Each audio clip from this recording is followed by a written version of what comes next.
قرآن پاک میں جن عذاب کا شکار ہونے والی قوموں اور لوگوں کا ذکر آیا ہے اس میں فرعون بھی موجود ہے۔ فرعون کا اصل نام ولید بن مسعب تھا۔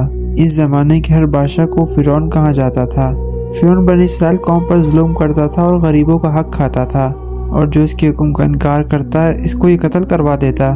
اس کی بنی اسرائیل پر کیے جانے والے ظلم و ستم کی داستانیں تو ایک طرف تھیں، لیکن اس کا ایک ایسا گناہ جس نے اس کو یہاں تک پہنچایا وہ یہ تھا کہ اس نے خدائی کا دعویٰ کیا۔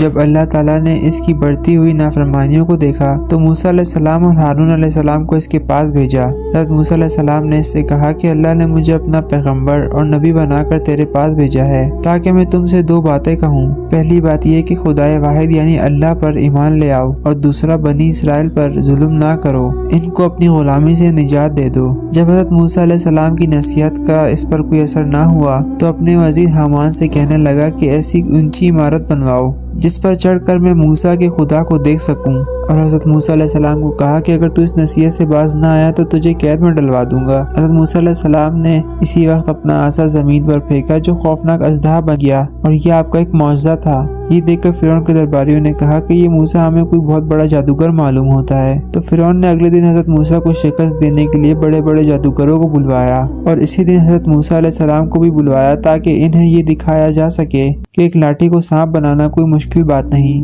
ان جادوگروں نے سحر کے ذریعے لاٹھی کو حضرت موسیٰ علیہ السلام کے سامنے سانپ میں تبدیل کر دیا۔ جب حضرت موسیٰ علیہ السلام نے یہ دیکھا تو وہ کچھ گھبرا گئے۔ اسی وقت اللہ کا حکم ہوا کہ موسیٰ خوف نہ کھاؤ، ہمارا وعدہ ہے کہ تم غالب رہو گے، اپنی لاٹھی زمین پر ڈال دو۔ تو حضرت موسیٰ علیہ السلام نے اپنا عصا زمین پر پھینک دیا اور وہ ایک خوفناک اژدہا بن گیا، اور اس اژدہے نے تمام سانپوں کو نگل لیا۔ یہ دیکھ کر یہ تمام جادوگر جو حضرت موسیٰ علیہ السلام کے خلاف تھے اور ان کے ساتھ چند درباری حضرت موسیٰ علیہ السلام پر ایمان لے آئے۔ فرعون نے غصے میں آ کر حضرت موسیٰ علیہ السلام کا قتل کا منصوبہ بنایا، اور اس منصوبے کے درمیان ایک مرد مومن بھی موجود تھا جو فرعون کے ڈر سے اپنے ایمان کو چھپائے بیٹھا تھا۔ جب اس نے حضرت موسیٰ علیہ السلام کے قتل کا منصوبہ بنتے دیکھا تو یہ خاموش نہ رہ سکا، اور نہ صرف حضرت موسیٰ علیہ السلام کی بڑائی بیان کرنے لگا بلکہ ان لوگوں کو نوح، عاد اور سمود کی قوموں پر آنے والے عذاب سے ڈرانے لگا، اور کہنے لگا کہ تم ایک ایسے شخص کو مارنا چاہتے ہو جو سچی بات کہتا ہے اور تمہارے پاس اپنی سچی نشانیاں لے کر آیا ہے، اس لیے میں تم لوگوں کو یہی مشورہ دوں گا کہ صحیح راستہ اختیار کر لو جو حضرت موسیٰ علیہ السلام کا ہے۔ فرعون کو جب کوئی چال نہیں سوجھی تو اس نے لوگوں سے کہنا شروع کر دیا کہ تم موسیٰ کے اندیکھے خدا پر ایمان کیسے لائے جو تم کو دولت بھی نہیں دے سکتا۔ تو یہ بات ان کا مکر اور دنیا کو ہی سب سمجھنے والے لوگوں کے ذہن میں آ گئی، اور انہوں نے دوبارہ فرعون کی اطاعت اختیار کر لی۔ جب مصریوں کی نافرمانی اور سرکشی اپنی حدوں کو پہنچ گئی تو حضرت موسیٰ علیہ السلام نے اللہ کے حکم سے فرعون کو خبر دی کہ تم پر عذاب الہی نازل ہونے والا ہے۔ اللہ تعالیٰ نے حضرت موسیٰ علیہ السلام کو حکم دیا کہ اپنی قوم بنی اسرائیل کو لے کر باپ دادا کی زرزمین کی طرف چلے جاؤ۔ آپ رات کے وقت بنی اسرائیل کو لے کر نکل گئے۔ ادھر فرعون کو پتہ چل گیا، اس نے اپنی زبردست فوج کے ساتھ ان کا تعاقب کیا۔